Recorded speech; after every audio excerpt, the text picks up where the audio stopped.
আৰু 5 বছৰ দিয়ক আমি অসমক বানমুক্ত অসম দিম। বানমুক্ত অসম দিলানে কি দিলা? দেখিলে মামা, অখিল দাই কোৱা কথাটো কিন্তু মিছা নহয়। আপোনালোকে অসমখনক বানমুক্ত অসম কৰিম বুলি কৈ কিন্তু বানমুক্ত অসম কৰিব নোৱাৰিলে। সেইটো কাৰণে এতিয়া চাৰিওফালে কেৱল বানপানী। ইমান অধৈৰ্য কিয় হ'ব লাগে? মুখ্যমন্ত্ৰী এজনৰ যদি অপাৰ ধৈৰ্য আছে, আপোনালোকৰ ইমান অধৈৰ্য কি হয়? মই 102জন মানুহৰ নেতা হৈ মোৰ ইমান ধৈৰ্য, আপোনালোকে ইমান অধৈৰ্য কিয় হয়? ধৈৰ্য ধৰি কোনো অসুবিধা নাই। মামা, আপোনালোকে আৰু 5 বছৰ বিচাৰিছিল যে এই অসমখনক বানমুক্ত অসম কৰিম বুলি, কিন্তু নোৱাৰিলে। এতিয়া দেখোন অসমখনৰ গোটেই বানপানীয়ে ভৰপূৰ।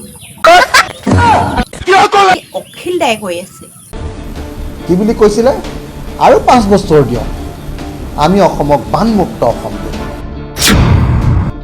আপোনাক খুব ভাল পোৱা আৰু আপোনাৰ আপোন বৰঘৰ অমৃত শ্বাহে এতিয়ালৈকে হেলিকপ্টাৰত আহিও চাবলৈ অহা নাই। বানমুক্ত অসম দিলানে কি দিলা? বচাইছে অসমৰ ৰাইজে। মানুহে ৰিলিফ দিবলৈ আহি ট্ৰেফিক জাম হৈ গৈছে। মুখ্যমন্ত্ৰী ডাঙৰীয়া, আপোনাক কৈছো, আপুনি আমাৰ শিৱসাগৰ, চৰাইদেউ আৰু যোৰহাটৰ মানুহক এই ৰাষ্ট্ৰীয় দুৰ্যোগৰ সময়ত বচোৱা নাই, মহাপ্ৰলয়ৰ সময়ত বচোৱা নাই। বচাইছে অসমৰ ৰাইজে। অসমৰ ৰাইজ এতিয়া এনেকুৱা জাগৰণ হৈছে যে ই এটা আন্দোলনৰ ৰূপ পাইছে। ইয়াত ট্ৰেফিক জাম হৈ গৈছে চৰাইদেউ আৰু শিৱসাগৰ আৰু যোৰহাট জিলাত। মানুহে ৰিলিফ দিবলৈ আহি ট্ৰেফিক জাম হৈ গৈছে। এইটো হ'ল অসমীয়া মানুহৰ কনচাৰ্নছ। আৰু আপোনাৰ প্ৰধানমন্ত্ৰীয়ে এতিয়ালৈকে আনকি এৰিয়েল ছাৰ্ভে এটাও কৰিবলৈ অহা নাই। আপোনাক খুব ভাল পোৱা আৰু আপোনাৰ আপোন বৰঘৰ অমৃত শ্বাহে এতিয়ালৈকে হেলিকপ্টাৰত আহিও চাবলৈ অহা নাই। পাব্লিকৰ ওচৰলৈ অহাটো বাদেই দিয়ক। কি বুলি কৈছিলে? আৰু 5 বছৰ দিয়ক আমি অসমক বানমুক্ত অসম দিম। বানমুক্ত অসম দিলানে কি দিলা? দেখিলে মামা, অখিল দাই কোৱা কথাটো কিন্তু মিছা নহয়। আপোনালোকে অসমখনক বানমুক্ত অসম কৰিম বুলি কৈ কিন্তু বানমুক্ত অসম কৰিব নোৱাৰিলে। সেইটো কাৰণে এতিয়া চাৰিওফালে কেৱল বানপানী। ইমান অধৈৰ্য কিয় হ'ব লাগে? মুখ্যমন্ত্ৰী এজনৰ যদি অপাৰ ধৈৰ্য আছে, আপোনালোকৰ ইমান অধৈৰ্য কি হয়? মই 102জন মানুহৰ নেতা হৈ মোৰ ইমান ধৈৰ্য, আপোনালোকে ইমান অধৈৰ্য কিয় হয়? ধৈৰ্য ধৰি কোনো অসুবিধা নাই। ধৈৰ্য ধৰিব লাগে। এই গোটেই সংসদে মোদী ডাঙৰীয়াক লগ কৰিও মৃতকৰ পৰিয়ালৰ কাৰণে 1 লাখ টকা আনিব নোৱাৰিলে। আশ্চৰ্যকৰ ঘটনা। বানপীড়িত মানুহে যেতিয়া মৃত্যুবৰণ কৰে তেতিয়া আমাৰ NDRF বা SDRFৰ 4 লাখ টকাৰ উপৰিও প্ৰধানমন্ত্ৰীয়ে লগে লগে আৰু 10 লাখ টকা এক্সট্ৰাকে দিছো বুলি কয়। আমাৰ মুখ্যমন্ত্ৰীয়ে আমাৰ ৰাইজে ডনেশ্যন দিয়া যিটো CM ৰিলিফ ফাণ্ড, ৰাইজে ডনেশ্যন দিয়া CM ৰিলিফ ফাণ্ডৰ পৰা 5 লাখকে দিম বুলি কালি ক'বলগীয়া হৈছে। কথাটো আপোনালোকে ধৰিব পাৰিছেনে বাৰু? কথাটো আপোনালোকে নিশ্চয় মোৰ কথাটো উপলব্ধি কৰিব পাৰিছে। ভাৰতবৰ্ষৰ য'তেই ডিজাষ্টাৰ হয় তাত নিয়মে হ'ল 4 লাখ টকা এটা চৰকাৰৰ পৰা মানুহ এজন মৰিলে দিয়ে। তদুপৰি লগে লগে প্ৰধানমন্ত্ৰীৰ কাৰ্যালয় বা ভাৰত চৰকাৰে কি কৰে?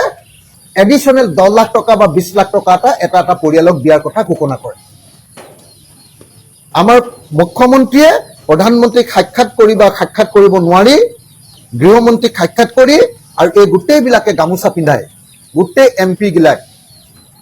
MP গালে গৈ গামোচা পিন্ধায়ো মৃত পৰিয়ালবিলাকৰ কাৰণে 1 লাখ টকা এটা প্ৰধানমন্ত্ৰীৰ পৰা আনিব নোৱাৰে। 1 লাখ টকা এটা আনিব পৰা নাই। এইটো হ'ল আজিৰ দিনটোত কেন্দ্ৰৰ অসমৰ প্ৰতি প্ৰকৃত দৃষ্টিভংগী। আপোনালোকে নিজে কওক যে নিজৰ MP বিলাকে গৈ সাক্ষাৎ কৰাৰ পাছতো যদি অসমৰ মুখ্যমন্ত্ৰীয়ে CM ৰিলিফ ফাণ্ড অৰ্থাৎ ৰাইজৰ ডনেশ্যনেৰে তোলা পইচাকেইটাৰ পৰাহে আৰু 5 লাখ টকাকে দিম বুলি ক'বলগীয়া হয়, প্ৰধানমন্ত্ৰীয়ে যদি এটাও টকা ঘোষণা নকৰে, তাৰ পাছত আমাৰ মুখ্যমন্ত্ৰীৰ কিবা ইজ্জত দিল্লীত ৰলনে? বানত আক্ৰান্ত প্ৰতিটো পৰিয়াললৈ 15,000 টকাৰ এককালীন সাহায্য। মাত্ৰ 15,000 টকাকৈ এককালীন সাহায্য।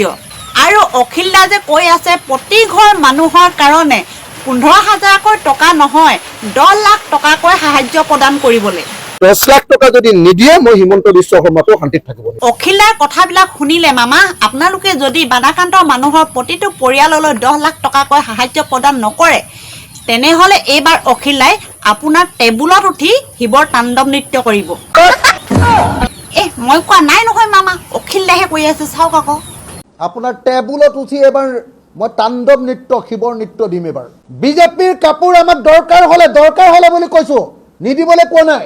দৰকাৰ হলে বিজেপিৰ 12 কোটি টকাৰ কাপোৰ নালাগে, কিন্তু এটা পৰিয়ালক আমাক 10 লাখ টকা লাগিব মুখ্যমন্ত্ৰী।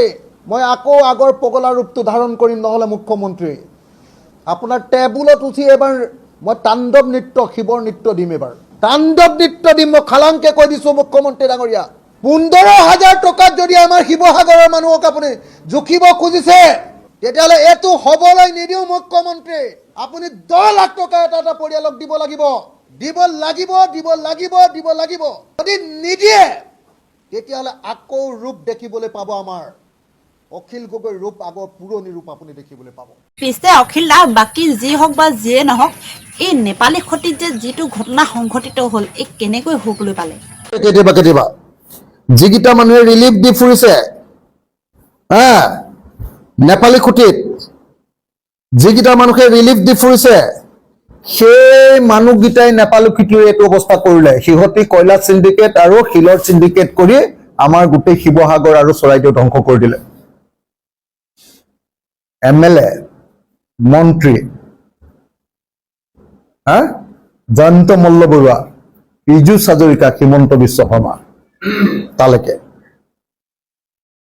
চবেই জানে মোৰ সমষ্টিটোক এটি কয়লাৰ হেৰি পাতিছেহি আহি। মোক মুখৰ আগত সুশান্ত বৰগোহাঁয়ে আদিত্য বিক্ৰম যাদৱ বুলি ডিচিজনৰ সন্মুখত কৈছে। মই কলো যে মোৰ তাত হাঁহ চৰা কি কয় এডোখৰ ঠাই সোণপুৰাত কি এইবিলাক কয়লাৰ ঘাটি পাতিছ, মই 10 লাখকে পাওঁ, দিগদাৰ। 5 লাখ পাওঁ, তই দিগদাৰ নকৰিবি বুলি কৈছে। মই কৈছো আদিত্য বিক্ৰম যাদৱ শুনিছেনে আপুনি কি ক'লে আপোনাৰ সন্মুখতে? ক'লে শুনিছো ছাৰ। বোলে একদম বন্ধ কৰক। কৈছে ছাৰ চৰকাৰে নকলে আমি কেনেকে কৰিব পাৰিম?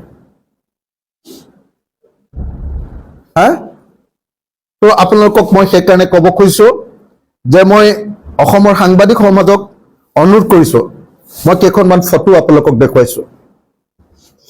যি ঠাইবিলাকৰ পৰা একচুৱেলি এই গোটেই পানীটো আহিছে, এইটো নাগালেণ্ডৰ এই পাহাৰৰ পৰা আহিছে। আপোনালোকক দুখনমান ফটো দেখালে গম পাব। এইবিলাক চাওক, এনেকুৱা ধৰণৰ মানে শিল আনি এনেকুৱা ধৰণৰ গোটেই গাঁত কৰি দিলে।